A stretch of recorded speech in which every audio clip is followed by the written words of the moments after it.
Então, continuando a aula 6, na segunda parte da aula, nós vamos falar do suporte a procedimentos no hardware do computador. Primeiro, definir o que é um procedimento ou o que é uma função. Vocês já estudaram desde algoritmos o que é uma função ou um procedimento. Nada mais é do que uma subrotina que recebe geralmente parâmetros, e a partir desses parâmetros ela vai executar uma determinada tarefa e eventualmente retornar ou não um resultado. Quando é um procedimento, ela não retorna nada. Quando é uma função, ela retorna um determinado valor. Isso é usado para estruturar programas. Eu falei na aula 1 que a Ada Lovelace criou esse conceito de procedimento como uma forma de estruturar melhor as aplicações, permitindo o maior reuso do código. Bom, do ponto de vista do hardware, a gente tem algumas ações que têm que ser feitas para que eu possa sair de um determinado ponto de execução do meu fluxo de instruções, pule para um outro ponto do código, onde se encontra a função ou procedimento, eventualmente passando os parâmetros, e depois de executar essa sequência de instruções, que eu possa retornar um valor. Então, são 6 etapas.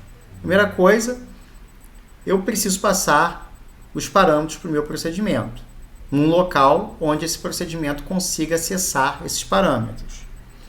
Em segundo lugar, do ponto de vista da máquina, a gente falou que a execução é sequencial, eu executo uma instrução na sequência do outro, e quando eu encontro um procedimento, uma chamada de procedimento, eu quebro esse mecanismo e eu tenho que saltar para um determinado ponto do código. Então, eu tenho que transferir o controle para o ponto do código onde o procedimento está.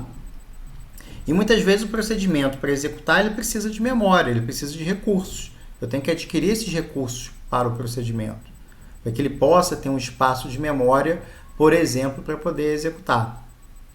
Depois de realizar a tarefa desejada, eu vou ter, eventualmente, no caso de uma função, que colocar o meu valor de retorno igualmente numa posição que possa ser acessada pelo código que fez a invocação do procedimento, que fez a invocação da função, para que essa função, esse código possa ter acesso a esse resultado.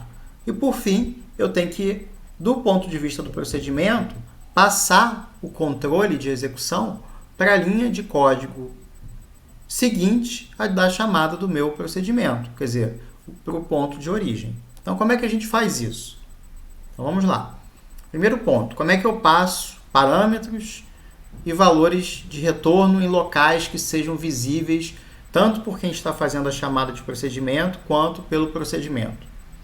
Eu vou fazer isso via banco de registradores.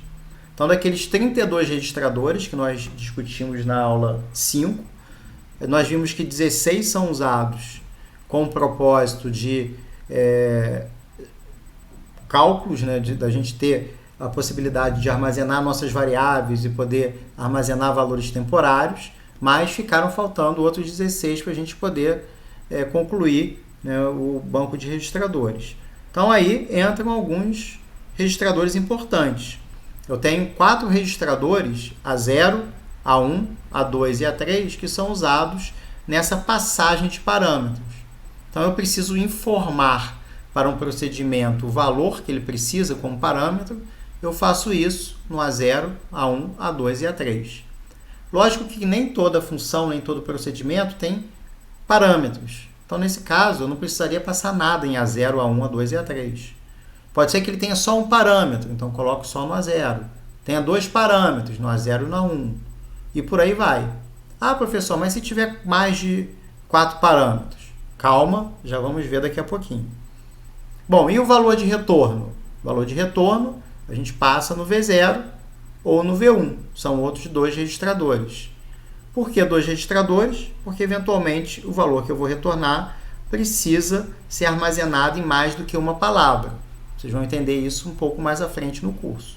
Então, a gente tem o V0 e, eventualmente, o V1 para poder fazer o retorno da nossa função, de um valor para ser usado em quem fez a chamada do procedimento. E a gente também vai usar um outro registrador, né? A gente tem então 4 registradores para passagem de parâmetros, mais 2, 6 registradores para retorno, mais um 7º registrador, que é o RA, que é o registrador chamado Return Address. Né? Esse RA vem de endereço de retorno em inglês, Return Address. O que esse cara faz? Ele guarda um endereço de retorno. Para que ponto do código eu tenho que voltar depois que eu fizer a minha chamada de procedimento. Bom, então a gente já sabe algumas coisas daquelas 6 etapas aí. Eu já sei como colocar parâmetros na chamada do procedimento. Eu sei que eu tenho que colocar no A0, A1, A2 ou A3. Eu sei como eu pego o valor de retorno, pego no V0 ou V0 e V1. E eu sei para onde eu tenho que retornar. Falta ver como a gente retorna. Né? O RA vai ser o endereço de retorno dado por esse registrador. Bom, mas como é que a gente faz a transferência do controle para o procedimento? A gente faz uma chamada de procedimento no assembly usando esse mnemônico JAL, Jump and Link. Então, eu vou fazer Jump and Link, né, usando esse mnemônico, para um determinado endereço de procedimento. Eu vou colocar o nome do procedimento aqui. Isso aqui, na verdade, vai ser um label, parecido com o label que a gente viu no início da aula de hoje, nas tomadas de decisão. Eu vou colocar um label associado ao ponto do código onde começa o meu procedimento. Como é que eu coloco o label? Igualzinho que a gente fez lá nas instruções de tomada de decisão. Eu coloco lá nome do label, posso escolher qualquer um, nesse caso aqui eu escolhi lab1, 2 pontos, antes do nome da instrução, né, que eu quero associar. Então, esse label 1 está associado a essa instrução. Quando eu faço branch equal para esse camarada, se os registradores nesse caso aqui forem iguais, eu vou saltar para essa instrução porque ela tem um label associado a ela. E a mesma coisa a gente vai fazer na chamada de procedimento. A gente vai colocar um label associado a um determinado ponto do nosso código, né, o label 2 pontos, e aí quando eu faço um jump and link para esse label, eu salto de maneira incondicional para aquele ponto do código. E o computador, ele faz mais uma coisa, ele guarda o endereço da próxima instrução sem que eu precise fazer nada no RA. Então o RA é um registrador que guarda o endereço do retorno e quando eu faço o jump and link, o próprio processador automaticamente já coloca no RA esse endereço. E que endereço é esse? O endereço, a gente tem que lembrar um pouquinho, né, o que eu vinha falando desde o início da aula. O computador executa as instruções de maneira sequencial, uma instrução após a outra. E vamos lembrar também o que a gente falou nas aulas anteriores. A gente falou que as instruções elas são armazenadas em memória. Né? A gente falou na primeira aula, né, que foi uma das contribuições que foi dada por um dos grandes destaques na área da computação. Né? Na primeira aula nós discutimos lá os primeiros computadores, né? Então o Babbage fez o primeiro computador mecânico e aí depois os computadores digitais surgiram e von Neumann melhorou ou criou essa arquitetura que a gente usa hoje em dia. E uma das contribuições que o von Neumann fez foi colocar o nosso código em memória. Então, as instruções ficam em memória. Eu falei que as instruções executam uma após as outras, que as instruções no MIPS têm 32 bits, né? Tem o tamanho de uma palavra. Então, um endereço de memória difere do outro endereço de memória de uma instrução em 4 bytes. Você tem as instruções armazenadas de maneira sequencial na memória de 4 em 4 bytes, porque cada instrução tem um tamanho de 4 bytes, né, em termos de tamanho, né, ocupa uma palavra. Ora bolas, se eu executo uma instrução após a outra, a próxima instrução a ser executada, é aquela que fica 4 bytes após a chamada do procedimento. Então, se o procedimento jump and link estava no endereço, sei lá, vamos chutar aqui, 4 da memória, a instrução seguinte tem que estar no endereço 8 de memória. O endereço da instrução que a gente está executando no momento é dado por um registrador, fica guardado num registrador chamado PC. É o Program Counter. É um registrador que tem o endereço da instrução que está sendo executada no momento. Então, o endereço do PC lá do Jump and Link, sei lá, é 4. Então, o endereço seguinte a essa instrução é 8. É PC mais 4. Então, esse valor de PC mais 4 é atribuído no registrador RA. Quando a gente termina de executar um procedimento, a última instrução ela sempre vai ser um Jump Register RA. Prestem atenção aqui, porque é uma coisa que vocês sempre esquecem na prova, colocar lá o Jump Register RA. Terminou o procedimento, Jump Register para o endereço dado pelo RA. Então, eu vou fazer um jump para um endereço que é dado por um registrador. Então, daí o nome, Jump Register. E aí o mnemônico é o JR. Então, que endereço é esse? Eu vou pular para o endereço dado em um registrador, no registrador RA, que foi o registrador que foi atualizado com o valor do Jump and Link. O Jump and Link colocou lá o valor do PC mais 4 aqui, então eu vou pular para esse endereço dado pelo PC mais 4 da instrução que fez a chamada do procedimento. Então, com isso, a gente já sabe como é que a gente volta o controle para o ponto de origem. A gente já sabe como o valor é colocado de retorno. A gente já sabe como fazer a transferência do controle e voltar depois para o ponto de origem. A gente sabe como colocar parâmetros. O que está faltando para a gente finalizar aí? Está faltando a gente esquematizar um pouco as coisas para saber quem é a responsabilidade de quem fazer o quê. Então, a gente tem basicamente 2 códigos. Tem um código que chama o procedimento e tem um código que é invocado, que é chamado. O código que chama o procedimento, o que ele vai ter que fazer? Vai ter que colocar os valores dos parâmetros no A0, se tiver, naturalmente, no A1, no A2, no A3, e fazer o jump and link para chamar o procedimento. O cara que é chamado, ele vai ter que executar naturalmente as instruções, vai ter que colocar o resultado da operação, se ele for uma função, no V0, e vai ter, eventualmente, no V1, se ele tiver mais do que um retorno, a gente vai entender o que é o V1 mais à frente, e vai ter que, no final, colocar Jump Register RA. Então, isso é uma receita de bolo. Tá? Bom, mas durante a execução do código, o procedimento ele pode precisar usar registradores. Ele pode precisar de uma variável, sei lá, declarou lá, função f, int i. Ele precisa de uma variável i para executar. Mas se o registrador já estiver sendo usado por quem fez a chamada de procedimento. Vejam que eu posso ser um desenvolvedor, que vou fazer o código de uma biblioteca que vai ser vendido a terceiros, e pode ser que eu não saiba quais registradores estão ou não sendo em uso em determinado momento. E se o registrador que eu for usar estiver sendo usado por quem está fazendo a invocação? Então, eu preciso de um mecanismo que me permita que, independente de quem fez a chamada, independente de eu conhecer ou não o código, que eu possa usar minhas variáveis localmente sem nenhum problema e sem interferência com o cara que fez a chamada do procedimento. Porque esse camarada que fez a chamada do procedimento, ele espera que depois da chamada do procedimento, as variáveis dele estejam lá no lugar, os valores originais, que eu não modifique esses valores. Então, como é que eu faço?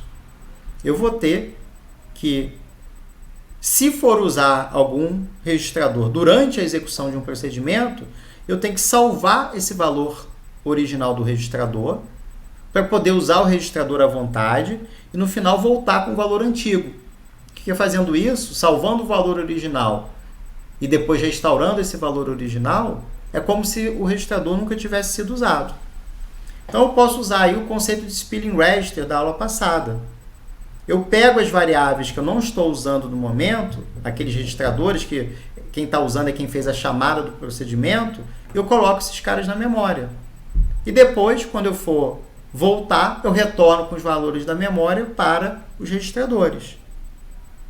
Que memória vai ser essa? Vai ser uma pilha. A gente vai usar o conceito de pilha, que vocês devem ter visto lá em estrutura de dados, para armazenar os registradores. O que é uma pilha? Uma pilha é uma fila onde o primeiro a sair vai ser o último cara que entrou. Então, o último cara que entrou na fila, na pilha, vai ser o primeiro cara a sair. É só pensar numa pilha de prato. Vou empilhando um prato em cima do outro. Na hora de desempilhar, o último cara que entrou, o cara que está no topo da pilha, vai ser o primeiro a sair.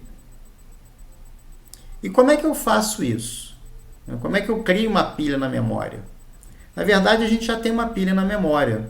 A gente tem um registrador chamado de stack pointer, que é mais um registrador. Então, a gente viu dos registradores que nós temos na nossa máquina, dos 32. Vimos 16 na aula passada, já tínhamos visto 7 até então. A0, A1, A2, A3, V0, V1 e o RA. Então, a gente está vendo mais um agora, o 8º registrador, que é o SP. Então, o SP é o chamado stack pointer. O stack pointer é um ponteiro para o topo da pilha. Ele indica onde o valor que foi o último a entrar está localizado. Ou, se você preferir, qual é o endereço do próximo cara em que eu posso fazer a alocação de memória. Então, como é que funciona? Eu tenho lá o stack pointer, é um ponteiro para o topo da pilha. É um registrador que guarda o endereço de memória onde está o topo da pilha. Vamos supor que minha pilha esteja no FF8. Então, o SP está valendo FF8. Se eu quiser alocar mais memória para esse cara, eu vou colocar o cara na posição seguinte da pilha. No caso aqui, o FF4. E se eu quiser dealocar, eu vou voltar para o cara da posição anterior. Então, eu vou alocando e dealocando na pilha. A pilha no MIPS, ele tem uma particularidade. Aliás, não é só no MIPS, mas as pilhas têm uma particularidade quando a gente usa em computadores. As pilhas sempre crescem do endereço mais alto de memória para o endereço mais baixo. Então, à medida que eu vou empilhando, eu vou colocando as coisas nos endereços mais baixos de memória. E, à medida que eu vou desempilhando, eu vou voltando para o endereço mais alto de memória. Então, se eu quiser alocar alguma coisa para o stack pointer, alocar memória para armazenar um valor de um registrador que eu queira usar, e eu não sei se aquele registrador está ou não sendo usado pela aplicação, o que eu faço? Eu vou alocar memória, fazendo o SP receber mais uma posição de memória. Como a memória ela cresce, eu aloco para baixo na pilha, eu vou fazer SP-4, eu vou subtrair, eu vou alocar uma palavra. Então, uma palavra tem 4 bytes, então vai ser SP-4. Ele vai vir para o endereço que estava no 8, vai vir para o endereço FF4. Coloco aquele valor, salvo aquele valor lá, faço um story word naquela posição do registrador que eu quero salvar. E quando eu for restaurar o registrador, eu vou fazer um load word desse endereço do SP e faço SP-4 para liberar esse espaço aqui. Desculpa, SP+4 para liberar esse espaço na memória. Então, a memória é alocada subtraindo e é dealocada somando. Vou fazer SP+4 para dealocar e SP-4 para alocar memória. Então, vamos lá. Vamos supor que eu tenha essa função aqui. A função chama-se exemplo, retorna um inteiro. Vou ter 4 parâmetros, g, h e j. Crio uma variável f, que vai receber g mais h menos i mais j, e retorno esse f no final. Como é que eu passo esse código para o Assembly MIPS? Vamos imaginar que o g, h e j estejam sendo alocados, como são parâmetros, nos registradores A0, A1, A2 e A3. Então, quem faz a chamada de procedimento vai ter que colocar em A0, A1, A2 e A3 esses parâmetros, que correspondem ao G, H e J. Vamos imaginar que o F a gente vai alocar na variável S0. Tá? E que o valor de retorno vai ter que estar no V0. Então, como é que eu faço? Eu sempre começo com um label, onde o nome da função do procedimento vai ser seguido de 2 pontos. E a partir daí as instruções daquela função procedimento vão vir na sequência. Então, eu vou começar com um label chamado exemplo 2 pontos. Aí, na sequência, eu teria que alocar os registradores, alocar a memória, melhor dizendo, na pilha, para salvar os registradores que estão sendo usados pela função. Então, se a função está usando o registrador S0 para guardar o F, eu tenho, como eu não sei se o S0 está sendo usado por quem fez a chamada da função exemplo, o que eu tenho que fazer? Eu tenho que alocar na pilha o espaço para guardar um valor do tipo Word, e eu tenho que copiar o conteúdo do registrador S0 para lá. Né? Como é que eu faço isso? Vamos lá. Eu vou alocar na pilha fazendo SP-4, volta lá no desenho. Então, SP-4 para eu fazer a alocação de uma Word. Então, vou fazer com que o valor atual do SP receba SP-4. Então, vou pegar o SP atual, subtrair 4 com A de imediato. Então, aqui eu uso da constante. Então, A de imediato, SP-4. E o valor é o próprio SP. Então, SP vai receber SP-4. Ele estava apontando lá para uma posição. Eu fui -4 endereços. Vou guardar lá, nesse endereço, o valor do S0. Então, vou fazer um story word do SP mais 0, quer dizer, no próprio endereço do SP, do valor do S0.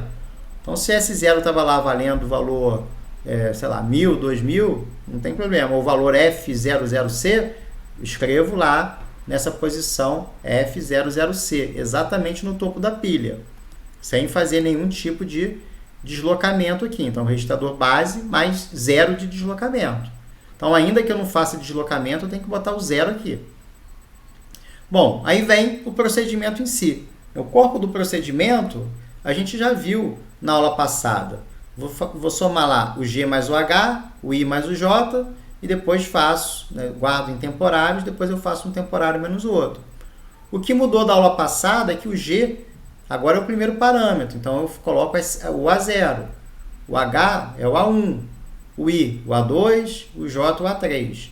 Então, faço subtrações e coloco lá em temporários, subtraio os temporários, armazeno lá na minha variável, que é o F, que é o S0, e depois eu tenho que salvar ou retornar esse camarada, esse valor, para o meu procedimento, para quem fez a chamada ao procedimento.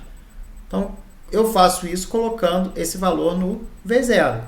Tem várias formas de fazer isso. Nessa aula aqui, por exemplo, a gente está fazendo o valor do S0 mais o conteúdo do registrador 0, que vale 0, e S0 mais o 0 eu coloco no V0. Então, V0 recebe a soma de S0 mais 0. Então, S0 mais 0 é o próprio S0, é como se eu tivesse movido daqui para cá. Então, algumas observações aqui. Bom, esse aqui é um registrador, né? Começa lá com o cifrão 0, então é um registrador da arquitetura. Então, mais um registrador, é um nono registrador que a gente está vendo hoje, daqueles 32, já tínhamos visto 16. Então, mais um registrador aí para a nossa coleção, registrador 0. Então, o conteúdo do registrador 0 é a constante 0, é o valor 0 que está lá dentro. A gente não pode escrever nesse registrador. Qualquer tentativa de escrito nesse registrador, ele vai ser jogado o valor que eu escrevi fora. Tá? Porque ele não aceita escrita, ele só pode ser lido. Tem lá a constante 0 salva. E para que esse cara serve? Por exemplo, para eu somar um registrador a ele e colocar o resultado em outro. É como se eu estivesse movendo o conteúdo desse cara para cá. Então, qual é a segunda observação? Ah, professor, mas não precisava ter feito isso. Por que você não coloca aqui sub V0, T0 com T1, V0? Poderia fazer? Pode. Né? Existem várias formas de escrever esse código. Poderíamos otimizar aqui? Poderia. Então nem precisaria alocar o registrador S0, não precisava, né? Mas a gente alocou para mostrar para vocês como aloca registradores, tá? Mas não precisaria alocar, não precisaria salvar na pilha, não precisaria fazer o resultado no S0, poderíamos fazer direto no V0, não tem problema nenhum. Terceira e última observação. Professor, por que você está usando T0 e T1? Por que você não alocou na pilha? Porque tem uma regrinha no Assembly que diz que a gente só aloca, a gente só precisa se preocupar com os registradores S, que são aqueles registradores que guardam variáveis. Registrador temporário, a gente pode escrever do jeito que a gente quiser, ele é temporário, né? Se quem está fazendo a chamada de procedimento precisar desse valor do temporário depois da chamada do procedimento, cabe a ele fazer salvar na pilha, né? Fazer esse esquema de spin register e salvar o valor na pilha. Quem é chamado não precisa se preocupar, ele só precisa se preocupar se a variável for do tipo S. Bom, enfim. Aí depois o que a gente faz? A gente restaura o valor lá do topo da pilha para o S0, o valor original do S0, libera a pilha em 4 bytes, então faz agora um add mediate SP mais 4 ao invés de menos 4. Então liberamos aquele espaço que a gente alocou na pilha e jump register RA. E acabou. Aqui a gente já mostrou, né, o SP, então alocamos um valor, então esse SP pulou para cá, guardamos o valor lá do S0, naturalmente que é o conteúdo do S0, e depois a gente não precisa mais desse cara, o SP volta para cá. Bom, algumas observações a mais, né? A gente chama um procedimento que não chama outro procedimento de procedimento folha. Então, no nosso caso aqui, esse cara é um procedimento folha, porque ele não está chamando ninguém. Se esse cara tivesse aqui dentro chamando um outro procedimento, a gente diria que ele é um procedimento aninhado. E ele sendo um procedimento aninhado, a gente tem que tomar um pouquinho de cuidado, porque se eu tenho um procedimento que chama outro, eu tenho que lembrar que na chamada do procedimento, no jump and link, o que o hardware faz? Ele guarda no valor do RA o valor de PC mais 4. E qual é o problema disso num procedimento aninhado? É que se o procedimento é aninhado, ao fazer uma chamada de procedimento dentro de um procedimento, eu perco o meu RA original. Então vamos lá, né? Vamos pegar aqui o exemplo que eu tinha colocado aqui, preparado. Eu tenho o meu programa principal, o main, que chamou o procedimento A. Aí o procedimento A chamou o B. Quando o A chamou o B, dentro do RA vai estar o endereço seguinte ao ponto do procedimento A, onde o B foi chamado. Quando o A for retornar, se ele fizer um jump register para RA, ele vai ficar num loop infinito. Por quê? Ele vai voltar para um procedimento A ao invés do programa principal. Eu perdi o endereço do programa principal, do RA lá do programa principal, quando eu fiz a chamada do procedimento de A para B. Quando o A chamou o B. Então eu tenho que tomar cuidado com isso. E mais, no caso aqui, se eu tiver parâmetros, o A foi chamado no programa principal e o cara passou 3 como parâmetro. O A, por sua vez, chamou o B e passou 7 como parâmetro. Quando eu retornar dessa chamada de procedimento, o valor do parâmetro também foi perdido, porque eu escrevi lá em cima do A0 7 e eu perdi o valor original. E se eu precisar desse valor original depois da minha chamada de procedimento? Eu perco. Então, eu poderia perder duas coisas, o valor do meu parâmetro e o valor do endereço de retorno. Aí, o que eu faço? Empilha esses caras também. Se eu precisar do meu parâmetro original, coloco ele na pilha. Se eu precisar do endereço de retorno, e eu vou precisar do endereço de retorno, coloco ele na pilha. Né? Então, qualquer coisa, preciso de um temporário, coloco na pilha. Então, qualquer registrador que a gente precise posteriormente, seja o RA, seja o A0 ou seja um temporário, quem faz a chamada do procedimento tem que se preocupar em guardar. E quem é chamado não precisa se preocupar. Né? Naturalmente que para fazer isso eu tenho que alocar espaço na pilha, então o stack pointer tem que ser atualizado para fazer essa alocação de memória. Então vamos lá, vamos fazer mais um exercício aí. Vamos supor que eu tenho esse procedimento fatorial, que tem o n como parâmetro, e vai retornar o fatorial de n. Como é que eu executo esse código aí? Como é que eu escrevo esse código? Fatorial é fácil. Se o fatorial for menor do que 1 do número, ou seja, o fatorial de 0 é 1, então eu retorno 1. Se não, eu retorno n vezes o fatorial de n menos 1. Putz, isso aqui complicou, né? Estou chamando o fatorial de maneira recursiva. E aí, como é que fica? Não tem o menor problema. É tranquilo de implementar. Então vamos lá. Como é que a gente começa o nosso código? A gente começa sempre com rótulo. Então, fatorial 2 pontos. Então, ninguém tira 0 na questão, né? Fatorial 2 pontos já não zerou a questão. Então, vamos lá. Depois que eu fiz isso, eu tenho que alocar memória. Em geral, quando eu escrevo um código real, eu deixo essa parte de alocação de memória para o final. Eu espero ver o que eu preciso alocar para depois alocar. Mas como a gente vem falando aqui na aula, você já deve imaginar que o que eu preciso guardar? Eu preciso guardar o meu n original, porque quando eu for passar o parâmetro, eu vou passar n-1, então eu perco o meu n original. Então eu tenho que guardar o meu A0 original, né? Esse n é parâmetro, então está no A0. E eu preciso guardar meu endereço de retorno para poder retornar para quem fez a chamada. Eventualmente, lá no main, o cara fez a chamada lá do fatorial e eu preciso retornar para esse ponto. Então, eu preciso guardar o valor do RA. Como não tem variável sendo declarada aqui, eu não preciso de mais nada. Então, são dois caras que eu tenho que guardar. É o RA e o A0. São dois caras de 4 bytes cada um. Então, eu tenho que alocar 8 bytes na pilha. Como é que eu aloco na pilha? Faço lá um add immediate, SP recebe SP-8. Lembram que na pilha a gente aloca para baixo, então subtraindo os endereços. Então, como eu vou alocar dois caras SP-8, eu tenho que salvar no topo da pilha esses dois valores. Como eu andei 8 bytes aqui, vai ser no topo da pilha e 4 bytes acima do topo, né?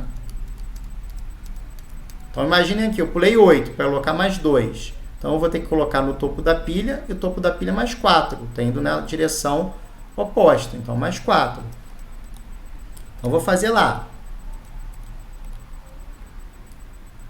Story word para escrever na memória. A pilha fica no endereço de memória. Aqui tanto faz se é o RA ou A0. Então, vamos botar RA no SP mais 4 e o A0 no SP mais 0. Então, salvei o endereço de retorno e o parâmetro no topo da pilha. Né? Na primeira vez que o FACT for chamado, vai ser salvo o endereço do cara que o chamou. Mas nas chamadas subsequentes vão ser salvos também quem o chamou. E quem o chamou foi o próprio fatorial. Então, vai ser um endereço dentro do código fatorial que vai ser salvo. Né? Bom, aí salvei lá. Primeira instrução, tem que verificar se o valor do meu parâmetro é menor do que 1. Então, vou fazer um teste. Como o 1 é uma constante, eu posso fazer um set on less than immediate.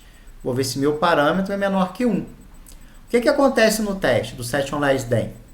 Se esse cara, A0, representa o n, for menor que 1, eu coloco 1 aqui. Se esse cara for maior ou igual a 1, eu coloco 0. Então, o que eu vou fazer na sequência? Eu vou testar para ver se esse cara é igual a 0. Porque se ele for igual a 0, eu vou pular.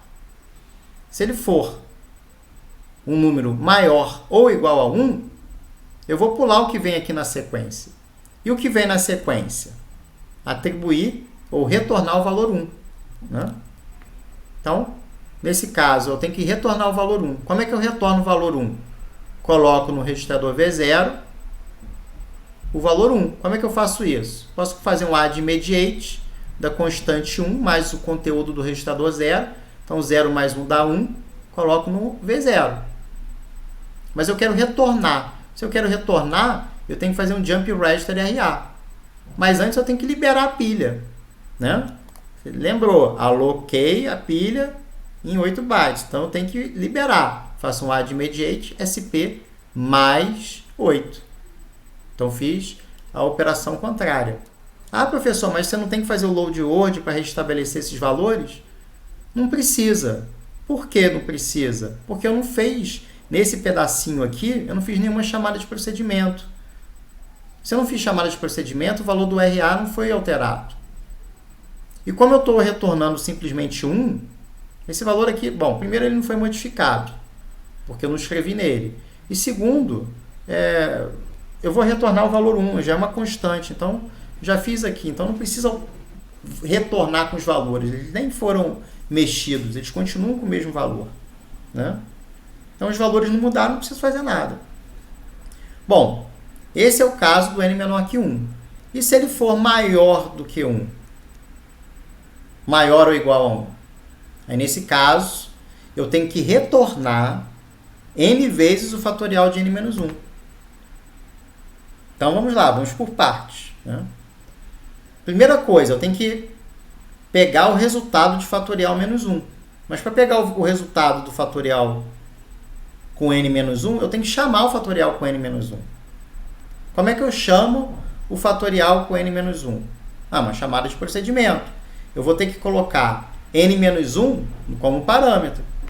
Então vamos lá. Coloco n, que é o meu A0, menos 1, com add immediate. Então vou fazer n menos 1 e coloco esse cara no próprio A0. Fiz isso, coloquei o meu argumento recebendo n menos 1, eu posso fazer a chamada de procedimento. Faço um jump em líquido fatorial. Então, chamei o procedimento. Quando o procedimento retornar, eu sei que ele vai colocar o seu resultado onde? No V0. Então, o que eu tenho que fazer na sequência? Eu tenho que multiplicar o valor do V0 pelo N. Só que esse N aqui é o meu A0, né? Eu modifiquei ele na chamada de procedimento. Então, eu tenho que tirar da pilha esse valor para multiplicar o valor que estava originalmente na minha chamada pelo V0. Ok? Então, vamos lá. Só lembrando, né, no caso aqui do branch equal, né, eu estou fazendo um jump para o L1, e o L1 é justamente essa instrução da modificação do meu argumento, né, de setar o meu argumento. Então, vou fazer um branch equal para, se o resultado for igual a 0, então significa que o valor é maior ou igual a 1, eu venho para cá, para fazer a chamada do funct. Senão, eu continuo executando aqui. E ao fazer o jump register, eu volto lá para o código principal. Eu não executo mais. Né? Eu fiz um desvio incondicional por endereço de memória dado pelo registrador RA. Mas, enfim, fiz lá o meu parâmetro menos 1. Então, n recebe n menos 1. Fiz a chamada do fatorial. Então, o que eu tenho que fazer? Tenho que multiplicar pelo meu parâmetro original. Meu parâmetro original está na pilha. Então, faço um load word do topo da pilha para o A0 e do topo da pilha mais 4 para o RA. A gente guardou aqui, ó. Topo da pilha, né, 0 posições a partir do topo, está no A0. Topo da pilha mais 4, RA. Então, a gente lê esses quadros, retorna, restabelece o valor original. Aí, já que eu restabeleci, eu ajusto a pilha para tirar esses dois itens e posso fazer a operação de multiplicação. Como é que eu faço multiplicação no MIPS? Então, tem um mnemônico chamado mul. Mul A0, que eu acabei de restabelecer, com V0, que é o meu resultado da operação. Onde é que eu coloco o resultado? No V0. E aí eu faço o jump register RA. E acabou. Né? Parecia muito complicado. Sei que à primeira vista é complicado. Sei que se a gente olhar de novo vai ser complicado. Mas isso aí é um exercício. A gente tem que olhar várias vezes até entender. Tem que fazer na mão até entender. Faz um esboço do papel, o que está acontecendo, para onde é que eu estou saltando. Tenta executar, né? Tenta fazer um teste de mesa lá, faz um fatorial de 3, fatorial de 4, só para vocês entenderem o mecanismo. Vai salvando numa pilha hipotética e vai entendendo o que acontece, que vocês vão ver que isso aqui funciona, né? Bom, continuando aqui, né, para a gente poder terminar essa aula aí que já está ficando longa. Então a pilha ela também pode ser usada para a gente guardar outras coisas, não é só para valores que a gente está modificando lá das nossas variáveis que a gente esteja usando. Pode ser usado para outras variáveis que não caibam nos registradores.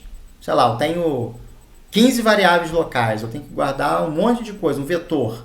Não cabe nos meus S0 até o S7, nos meus 8 registradores, coloco na pilha, né? Existe um esquema que a gente não vai usar aqui, que é um outro ponteiro, que é o chamado frame pointer. Então, mais um registrador que vocês estão aprendendo aí. Eu até perdi as contas aqui, acho que a gente já estava no registrador 10, eu acho, né? Então, mais um ponteiro, que é o frame pointer, que ele aponta para a primeira palavra do chamado registro de ativação. O registro de ativação é onde começam os dados na pilha de um determinado procedimento. Então, o meu procedimento vai usar uma região de memória dado pelo intervalo entre o frame pointer e o stack pointer. O stack pointer é dinâmico, ele vai alocando à medida que a gente vai precisando, e o frame pointer é fixo. Marca lá onde começou a minha área de memória do meu procedimento. A gente não vai usar esse camarada aí, né, porque é muito ponteiro, né, a gente não precisa dessa complicação, né, mas é mais elegante a gente fazer, às vezes, o uso do frame pointer, porque como o stack pointer ele vai mudando ao longo da execução, ao longo do código, a gente tem, às vezes, que fazer referência a uma mesma variável usando offsets diferentes. E depois, para depurar isso, é um pouco complicado. O que eu estou dizendo aqui? Como a pilha é dinâmica, uma hora para poder fazer acesso a essa variável aqui, eu faço simplesmente um load word de 0 posições a partir do SP. Se eu for alocar mais caras aqui, quiser fazer a mesma referência, a mesma variável, eu vou fazer um SP mais não sei quanto. Então, fica um pouco estranho na hora de depurar, porque você faz várias referências a uma mesma variável usando valores de offsets diferentes. Deixa eu botar aqui. Então, o offset acaba mudando de acordo com a execução do código. E aí fica difícil de depurar. Então, esse frame pointer a gente usa com essa finalidade, porque em relação ao frame pointer, as variáveis sempre vão ser as mesmas, né? As posições, né, as constantes que a gente usa de deslocamento sempre vão ser os mesmos. Mas, enfim, né, o nosso código não vai ser tão complicado, a gente não vai ficar alocando coisas dinamicamente com tanta, com tanta frequência, então a gente vai usar só o stack pointer, ele dificilmente vai ser necessário usar uma constante diferente para a mesma variável. Então, a gente se dá por satisfeito se vocês saberem usar o stack pointer, né? Não precisa usar o frame pointer. Mas aqui o que eu estava falando, né? Até esqueci que tinha figura. Então, o frame pointer, em relação ao seu código, a sua execução, é sempre constante, ele não mexe. Ele marca lá o início onde começam os seus dados, né? Geralmente, argumentos que não couberam na pilha, o endereço de retorno, os dados, né, os registradores que você está usando e eventuais estruturas de dados ou variáveis que não cabem na nos seus registradores S0 e S1. Então, geralmente é esse o padrão que a gente costuma usar, tá? Mas, enfim, não vamos usar o frame pointer aqui. Bom, a gente tem, vocês estudaram lá em algoritmos e devem ter visto que basicamente existem dois tipos de variáveis no C.